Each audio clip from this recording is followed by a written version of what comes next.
Welcome to Legal English with Miss Kerri, Contracts Part 1. The information in this video is for informational purposes only, and not for the purpose of providing legal advice. In this video, you will be able to talk about what a contract is, look at some examples of different contracts, identify how many parties are required for a contract, identify how many promises are required for a contract, describe what the parties are exchanging, and recognize if there is consideration. What is a contract? A contract is an agreement that is legally enforceable. It is a promise to do something in exchange for something else. This could be money or performance. Some examples. You sign a one-year contract for a membership to a gym. You pay $30 a month to use their gym. You agree to pay for 1 year. In exchange, they allow you to use the gym. A second example. You sign up for beauty samples for only $10 a month. The company sends you 5 samples every month. In exchange, you pay $10 a month. A third example. You join a meetup group online for meeting new friends. You meet a guy who is a black belt in Brazilian Jiu-Jitsu. He wants to learn English. You promise to teach him English if he teaches you Brazilian Jiu-Jitsu. You agree that 1 hour of English lessons equals 1 hour of Brazilian Jiu-Jitsu lessons. You exchange 1 hour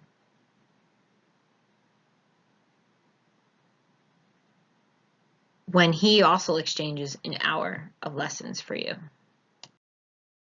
Question 1. Does a contract need to be in writing? No. Question 2. So can a contract be oral or written? Yes, it can be oral, or you can put it down in writing.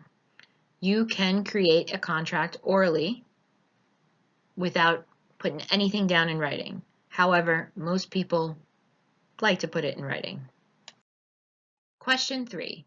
Is a contract with only 2 parties? No. A contract can be with more than 2 parties, but you need to have at least 2 parties. Question 4. So at a minimum, there needs to be 2 parties? Yes. At a minimum, there needs to be 2 parties.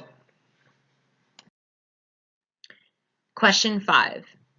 Is the agreement determined subjectively or objectively? Whether or not a contract is formed is determined objectively. So if you ever have to go to court, keep this in mind. The court is going to look at this objectively. They will not consider a subjective standard. Question 6. Do both or all parties need to make promises? Why or why not? There only needs to be one promise to do something in the future. Now, yes, there has to be at least 2 parties to a contract, but there only needs to be one party promising to do something in order for you to have an enforceable contract. Question 7. Do both or all parties need to exchange something? Why or why not? There needs to be an exchange between all the parties in order for the contract to be enforceable. The exchange goes to the essence of what is a contract. Question 8. When parties to a contract exchange something of legal value, they trigger consideration. What do you think consideration is? Take a moment to think about the examples we went over and the questions we've answered, and what do you think consideration is?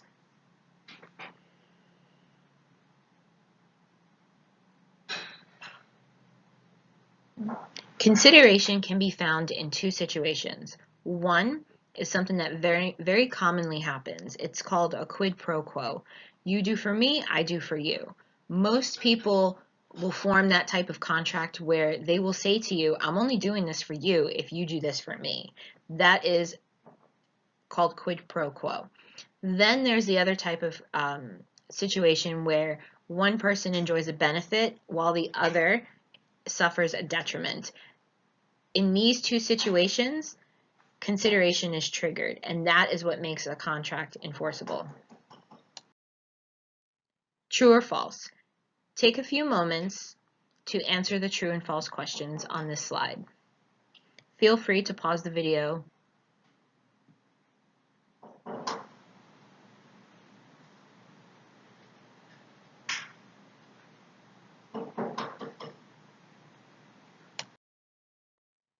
Here are the answers. Let's go over the ones that are false. Number 1 is false because a contract can also be formed orally. 2 is false because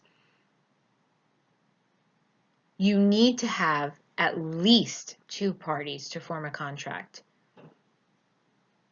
Number 5 is false because consideration is not triggered in this situation.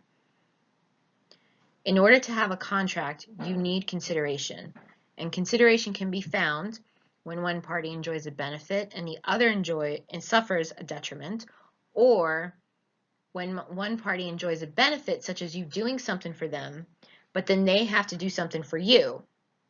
So in this situation, there was no quid pro quo. In summary, a contract can be written or oral. A contract must be between at least 2 parties. There must be at least one promise by someone to do something in the future. There needs to be some sort of exchange between the parties in order to have consideration. And lastly, consideration can be found when one party enjoys a benefit, when another suffers a detriment. It can also be found when 2 or more parties reach a bargain where each promises to do something in exchange for each other's promise to do something else. Let's do a writing reflection. Describe a contract you entered into. Identify and describe the parties, the promises, and the exchanges that created the contract. Identify and describe whether there was or was not consideration. What's next? In the next video, we will discuss agreement in more detail. In the meantime, work on your writing reflection and feel free to put comments below. Thank you.